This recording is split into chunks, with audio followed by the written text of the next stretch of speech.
আর বাবার একটা বাইক ছিল, বাইকটা হচ্ছে 18 বাইক, ডায়াং ডায়াং। এত ঝাংড়ি বাইক আমি জন্মেও দেখি নাই।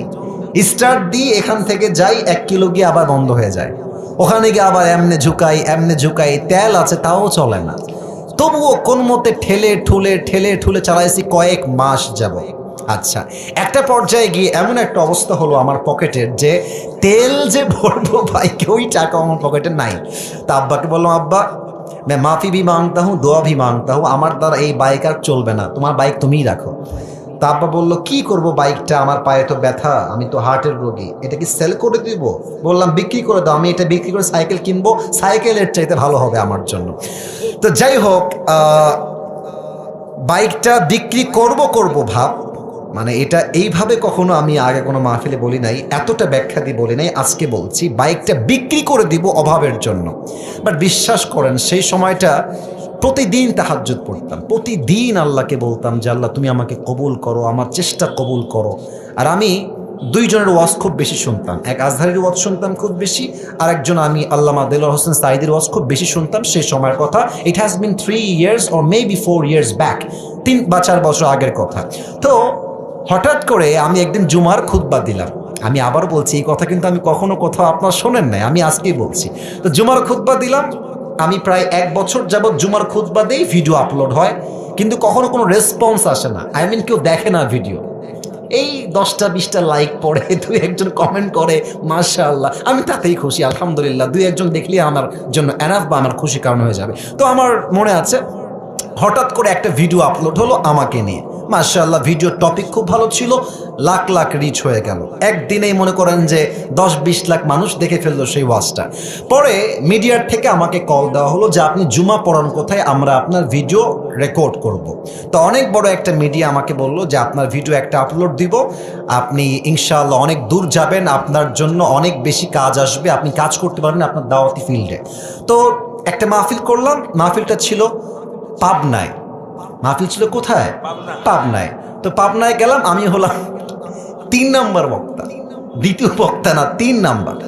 তো আমাকে যখন ওয়াজে দেওয়া হলো, দ্বিতীয় বক্তা খুবই রাগ, আমার টাইমটা তাকে কেন দেওয়া হচ্ছে, ওকে তো দিয়ে কাজ হবে না, ওকে নামান, একে দিয়ে কাজ হবে না, এটা 3 বছর আগের কথা, বেশি না, 3 বা 4 বছর আগের কথা।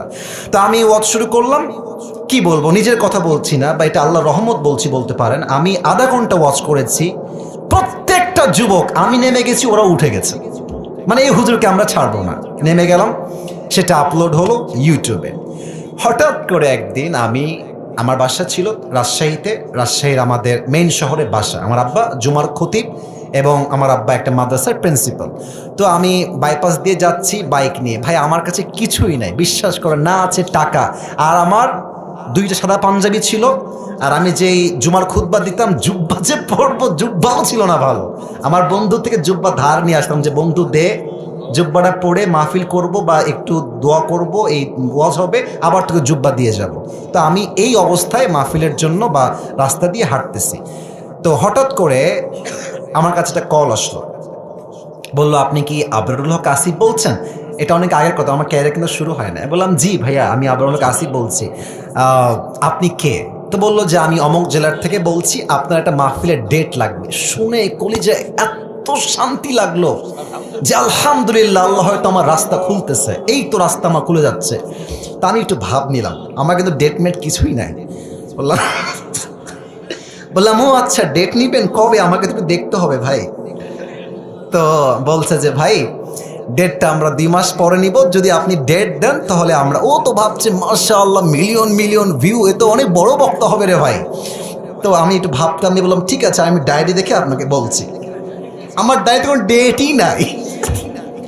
তো যাই হোক, পরে সে বললো যে ভাই ডেট কি আছে, ডেট কি হবে, আমি নিজেই, আমার তো ডেট লাগবে রে ভাই। আমি কল দিয়ে বললাম ভাই হ্যাঁ অমুক তারিখের ডেট হতে পারে, আপনি কি ডেটটা নেবেন? তো বলছে অবশ্যই নিব। তো বলছে যে ভাই আপনার হাদিয়া কত? আমি তো জীবনে হাদিয়াই নিই না, হাদিয়া কত বলবো। এখন বলছি যে ভাইয়া হাদিয়া আসলে বলা যাবে না, আপনি বলেন যে আপনি আমাকে কত দিবেন। তো আমার বেতন কিন্তু ভাই মাত্র 3,000 টাকা, এবং 3,000 টাকা এত কম আমার জন্য, বাইকের তেল ভরতে আমার 3,000 টাকা শেষ হয়ে যায়, খাবো কি আর পরবো কি। তো আমার ভাই বলছে যে আপনি একটু বললে আমার জন্য খুব ভালো হয়। তো আমি বললাম যে আপনাদের গত বছরে কে আসছিল? বলছে আমাকে একজন বক্তা আসলো। কয় টাকা দিয়েছেন? বলছে 20,000 টাকা দিয়েছি। মনে বলছি 20,000 টাকা, আর ওকে বলছি ভাই এটা কোনো টাকা হইল? আচ্ছা যাই হোক, অনেক কথাবার্তা বলে সে বলল ঠিক আছে আপনাকে আমরা 25,000 টাকা দিব, গাড়ি ভাড়া সব কিছু মিলিয়ে, খাওয়া দাওয়া মিলিয়ে, থাকা সহ 25,000 টাকা আমি আপনাকে দিব। তো বললাম দিব বললেই তো হবে না ভাইজান, আপনাকে তাকে অ্যাডভান্স করতে হবে, না আমি প্রোগ্রামটা কনফার্ম মনে করব কেমন করে। তো বলছে ঠিক আছে ভাই আপনি আপনার নাম্বারটা আমাকে দেন, আমি আপনাকে 5,000 টাকা অ্যাডভান্স করছি। আমি বললাম ইয়ার ইয়ে তো মেরি রাস্তা খুল গিয়া মাশাআল্লাহ। তো বলছে ঠিক আছে আমি আপনাকে দিচ্ছি, নাম্বারটা আমাকে পাঠান। তো নাম্বার দিলাম, 3 দিন কোনো খবর নাই। মনটা আবার খারাপ, জানলাম ডেটটা কি তাহলে পাবোই না। তো 3 দিন পরে আবার আমার ভাই কল দিয়ে বলছে প্রিয় ভাই আপনাকে তো আমি টাকা দিব, বাট আমি টাকা তুলতে পারি নাই এলাকার থেকে, তাই টাকাটা দিতে পারি নাই। তো মাশাআল্লাহ সবাই আমাকে টাকা দিয়ে দিয়েছে, আপনার নাম্বারে আমি এখনই টাকা পাঠাচ্ছি। তো আমাকে ওই প্রথম মাহফিলের জন্য 5,000 টাকা অ্যাডভান্স দেওয়া হয়, এবং 5,000 টাকায় আমি আমার আব্বা আম্মাকে দিয়ে দিয়েছি। যাও তোমরা নাও। বিশ্বাস করেন ওই যে আমার জার্নি শুরু হলো, আল্লাহু আকবার, কি বলবো। এখন এমন একটা দিন নাই যেই দিন শত শত কল আসে না, আসিফ হুজুরকে লাগবে আপনাদের কি, আমাকে বলে 3 লাখ নিবেন, 2 লাখ নিবেন, 1.5 লাখ নিবেন, কত খালি বলেন না আপনাকে আমরা চাই। আপনি বলবেন হুজুর আপনি এত লম্বা স্টোরি কেন বললেন? 1 ঈমান, 2 হচ্ছে তাকওয়া।